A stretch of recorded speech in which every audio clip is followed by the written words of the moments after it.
let's talk about the nose, mouth, and throat. First of all, you need to inspect and palpate the nose. You need to make sure that it's symmetric, that it's midline, it's in proportion to the other facial features. You're going to inspect for any deformity, asymmetry, inflammation, or skin lesions. You're going to test the patency of the nostrils to reveal any obstruction. And you're going to inspect the nasal cavity with a wide tip speculum to the otoscope head, insert it into the nasal vestibule. Inspect the nasal mucosa, noting that it's normal red-pink color. It's smooth, moist surface. Note any swelling, discharge, bleeding, or foreign bodies. Discharge is common with rhinitis and sinusitis. It varies in variety from watery and copious to thick, purulent, and greenish yellow. With chronic allergies, the mucosa looks swollen, boggy, pale, and kind of a bluish gray. You're going to observe the nasal septum for any deviation, perforation, or bleeding. A deviated septum is common and not significant unless airflow is restricted. Perforation is seen as a spot of light from the pinlight shining in the other nares. Epistaxis is common, comes from the anterior septum, just simply a nosebleed.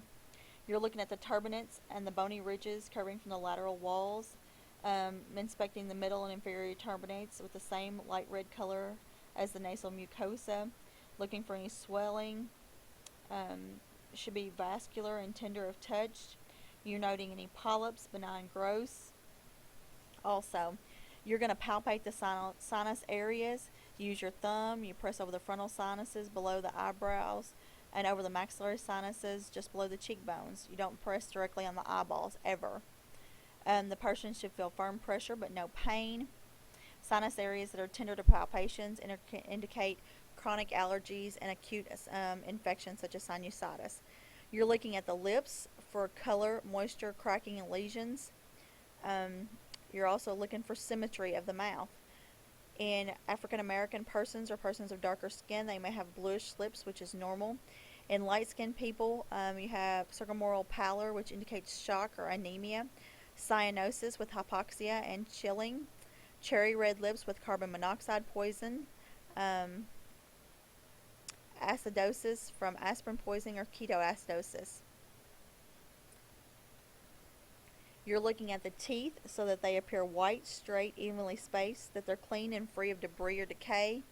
You note any diseased, absence, loose, or abnormally positioned teeth. You ask the person to bite and note the alignment of the upper and lower jaw. Malocclusion includes protrusion of the upper and lower incisors. Normally the gums will look pink to coral with a stippled dotted surface. The gum margins are tight and well defined. You're looking for any swelling, retraction of the gingival margins, any spongy, bleeding, or discolored gums. Darker skinned people normally have a dark melanotic line along the gingival margin. That's normal. You're looking at the tongue to make sure that it's pink and even, that it's midline. The dorsal surface is normally roughened from the papillae. There might be a thin white coating present. You ask the person to touch the tongue to the roof of the mouth. The ventral surface should look smooth, glistening, and show veins and have saliva present. Dry mouth occurs with dehydration, fever, and the tongue tends to have deep vertical fissures. Excessive saliva or drooling is abnormal. A beefy red swollen tongue is also abnormal. You need to carefully inspect the tongue and the entire U-shaped area under the tongue, noting any white patches, nodules, or ulcerations. Lesions present or with any person over 50 with a positive history of smoking or alcohol use, you need to put on a glove and palpate the area and note any induration. Lesions or ulcers that persist for more than 2 weeks need to be investigated. An indurated area may be a mass or a lymphadenopathy and must be investigated. The buccal mucosa should look pink, smooth, and moist. Some patchy hyperpigmentation is common and normal in darker skinned people. Stinson's duct, you don't really need to know that. Don't worry about that part. You need to palpate the hard palate. It should be white and with irregular transverse rugae. The posterior palate is pink, smooth, and upwardly movable. Common variation is the nodular bony ridge down the middle of the hard palate. The torsus palatinus. You ask the person to say ah, and note that the soft palate and the uvula rise midline. This is a test of cranial nerve number 10, the vagus. You're going to inspect the throat. It should be the same pink as the rest of the oral mucosa. The tonsils should be peppered with indentations or crypts. There should be no exudate. The tonsils are graded in size, with +1 being visible, +2 halfway between the tonsillar pillars and the uvula, +3 they're touching the uvula, and +4 they're touching each other. Normally see a +1 or +2 in healthy people, especially in children. You should depress the tongue with a tongue depressor. Scan the posterior pharyngeal wall for color, exudate, and lesions. You should touch the posterior wall with the tongue blade to elicit the gag reflex. This tests cranial nerves 9 and 10. Test cranial nerve number 12, the hypoglossal, by asking the person to stick out their tongue. It should be midline. Note any tremor, loss of movement, or deviation to the side. Notice the breath odor, halitosis. It's common, usually due to a local cause such as poor hygiene or consumption of odoriferous foods, alcohol consumption, heavy smoking, and dental infection. Diabetic ketoacidosis has an accompanying sweet, fruity smell. Acetone smell may also occur in children with malnutrition or dehydration. Ammonia, breath odor with uremia, musty odor with liver disease, a foul fetid odor with dental or respiratory infection, and alcohol odor with alcohol ingestion or chemicals.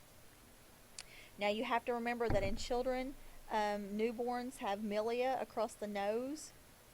The nasal bridge may be flat in African American and Asian children. There should be no nasal flaring or narrowing with breathing. You should also note the number of teeth and whether it's appropriate for the age. Also note the patterns of eruption from the teeth, the position, the condition, and the hygiene. Note any bruising or laceration on the buccal mucosa or the gums of an infant or young child. In pregnant women, the gums hypertrophy, and the surface looks smooth and stippling disappears. That may occur normally at puberty or during pregnancy. In the aging adult, they may be edentulous, giving the mouth and lips a fold-in or a purse string appearance. The teeth may look slightly yellowed, though the color is uniform. The teeth may look longer in the gum margins as the gum margins recede, and the tooth surfaces may look worn down or abraded. The tongue may also look smoother because of papillary atrophy. The aging adult's buccal mucosa is also thinned and may look shinier. On page 101, there are some abnormalities of the nose. There's a foreign body abnormality, a perforated septum, what it looks like with acute rhinitis or allergic rhinitis. There's that angular stomatitis, herpes, gingivitis, ulcers, the torus platinus, and then acute tonsillitis and pharyngitis.